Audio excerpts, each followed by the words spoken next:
Let's talk about the astrology and a little bit of the folk magic for this week, June 24th through June 30th, 2024. Now, this week is actually a little bit subtler.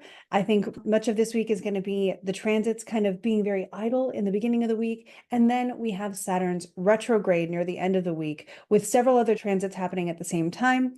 And then, of course, some shakeups to go along with that, which we will go and dive into now. And I'm going to show it to you on the chart so you can see exactly what we're looking at here.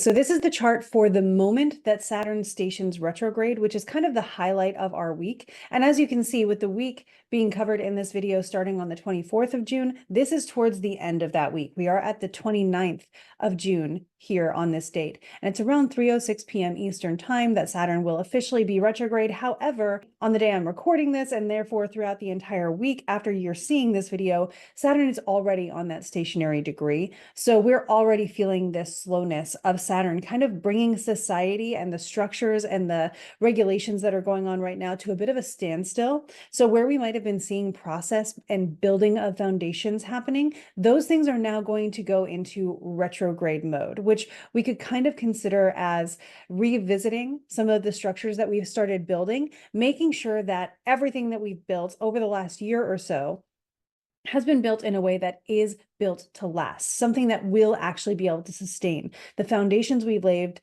can support what we are going to build on top of them. So this is not necessarily a bad thing, but what we might notice is that things slow down from this point on until mid-November when Saturn goes direct again. And then we get to really come out and say, okay, we're sure that this is good foundational stuff, that this is something that we can build upon. And now we get to build until next year when we take a little bit of a step back again. So it's kind of like a 2-step forward, 1-step back situation when we come to Saturn's retrogrades every year.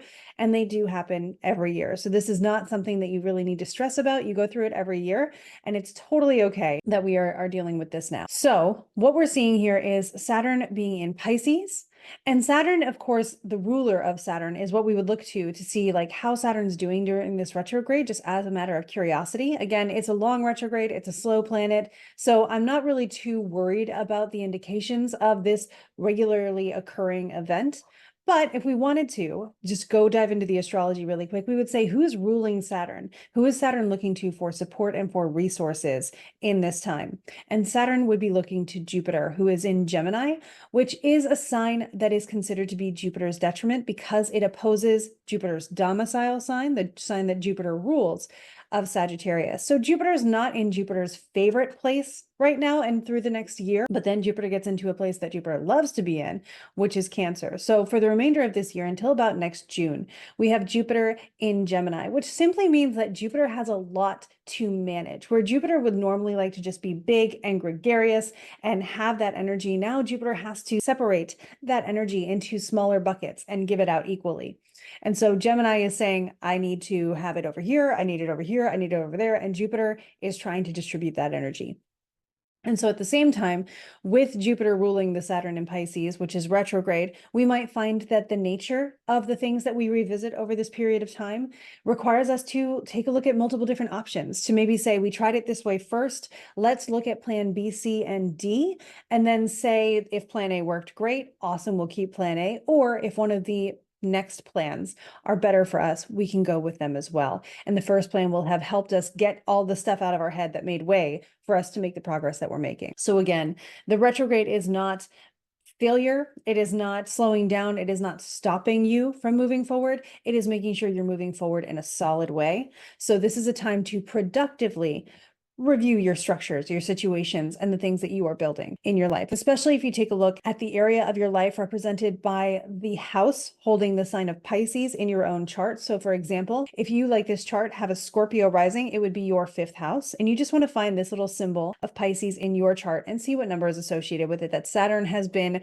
refining over the last 2 years or so. So we have that we are thinking about at this time. Also right now, at the same time, Mercury up in Cancer is separating from a trine with Saturn that occurred earlier in the week. And we can see that Venus is approaching a trine with Saturn that will occur next week. So we'll probably talk about that as we talk about next week.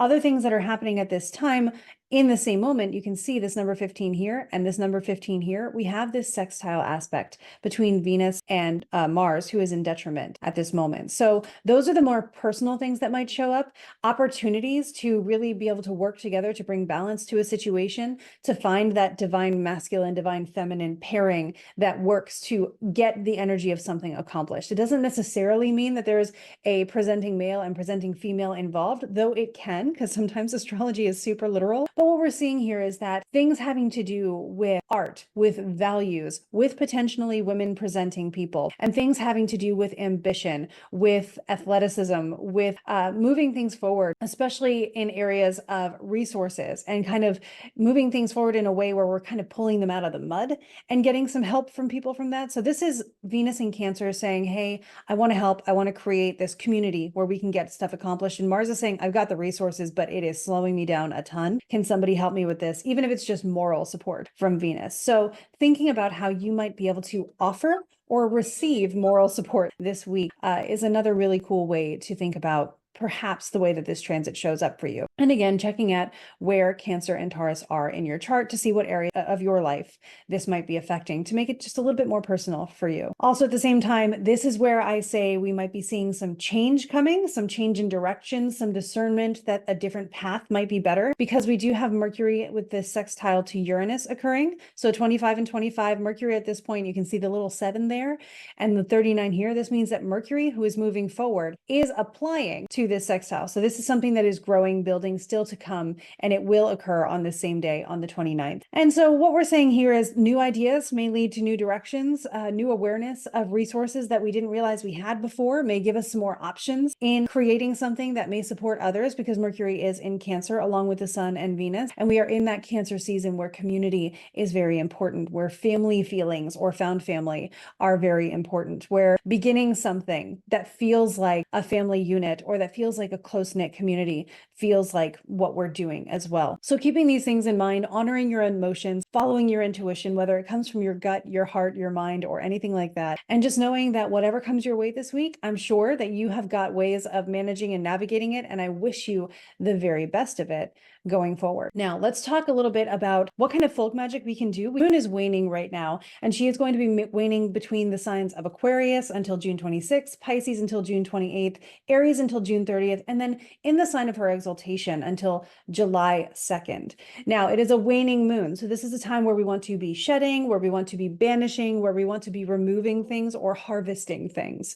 So in a time like this, if you can think of something that really feels motivating to you, go ahead and do it, especially if it feels aligned with those things. Another thing that I've been bringing into the Modern School of Ancient Wisdom this week in our sort of magical works was paying attention to signs and omens. The differentiation here is that omens come and are sort of presented to you and they warn you of something coming or they foreshadow something, whereas a sign is something that you might typically request. Show me a sign that this thing is happening. And if you've watched the Alchemist Inkwell podcast, you will know that Em and I highly recommend asking for a specific sign, and then also maybe even giving it a deadline of, if I see this by the end of such and such, I know the answer is yes. Or show me this, and the first time I see it, whatever the context is happening around me, I will take that as the answer. You can do those kinds of things. We study it a little bit more deeply in the Modern School of Ancient Wisdom this week with a book by H. Byron Ballard that is titled Roots, Branches, and Spirits. So we go into signs and omens a little bit more deeply that way. If you want to join us there, you are more than welcome all the time. That is the student study tier of the Modern School of Ancient Wisdom. And regardless of where you are this week and what you are doing, I hope the proper signs and omens find you and give you wonderful news as we navigate this little quiet week of Saturn stationing and going retrograde.